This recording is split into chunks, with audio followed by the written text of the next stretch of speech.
This is Corbin of Corbin Travels. I am a 10-year-old 4th grader who loves to travel. I have traveled a lot of places and I want to travel a lot more, but I am here to encourage others to go places too.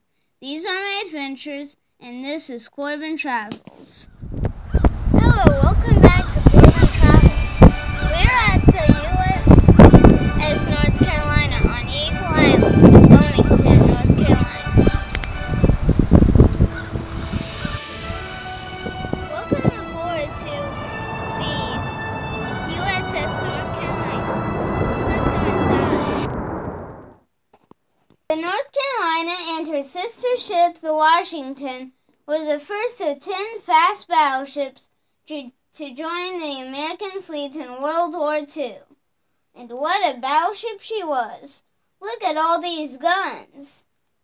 Commissioned on April 9, 1941, the North Carolina participated in every major naval offensive in the Pacific during World War II, and earning 15 battle stars. She even established the role of battleships as protectors of aircraft carriers. My favorite guns were the 40mm gun mounts because they took 2 people to work. Here my dad spins the guns while I lift them high into the air. Now let's check out the inside of the big guns. Look at all these bullets, and don't forget the gunpowder. They are stored in those kegs that keep them dry and ready to fire. Just look at how much gunpowder they loaded behind one bullet. Some of them are taller than me.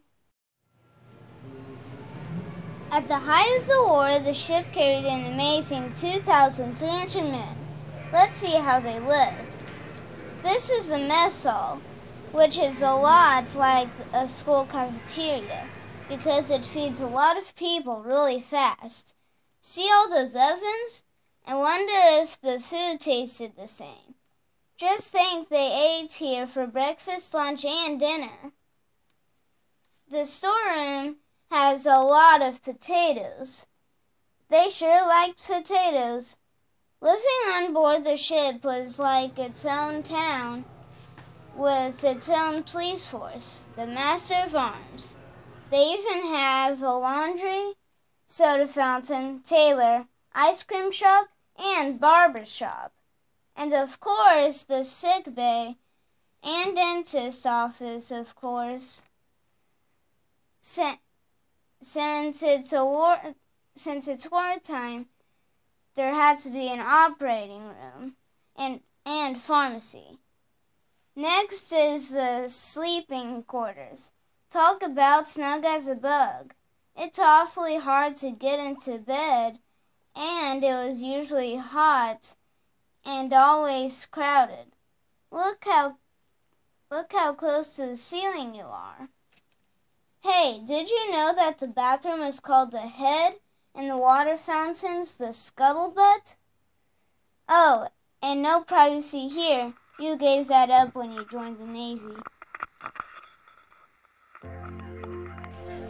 The line in the head was so long that to shorten the weight they would set fire to some balled up tissue and let it float under the men reading books or just taking too long to relieve themselves on the type latrine. This caused many a warm, if not singed buttocks, but it did afford a seat to the next man if he was fast enough to gain the hastily vacated seat of his predecessor. Communication Center, where texting began. Only this texting is called Morse code, where dots and dashes combinations stand for different letters. Now let's head up to the bridge where you can look out over the ship and see how she is driven.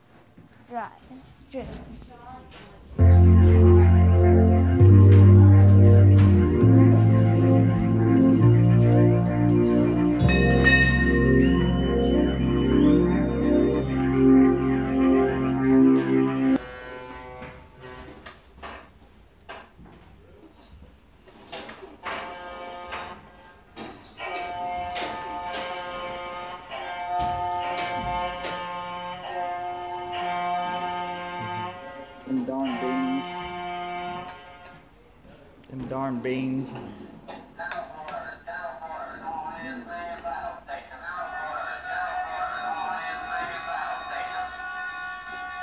Push the last one. You can push the last one. Push the last one. You can push the last one. Mom, I can't take her anywhere. What a great day. The USS North Carolina is an impressive ship that seemed over 300,000 miles until she was decommissioned in 1947. At 724 feet and 36,000 tons, there's a lot to see. I'm sure glad we were in Wilmington.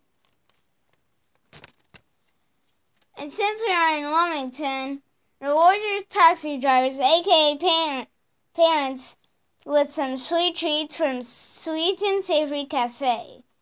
And walk along the beach or enjoy dinner at dockside at the Blue Water Grill with fresh seafood. Yum yum.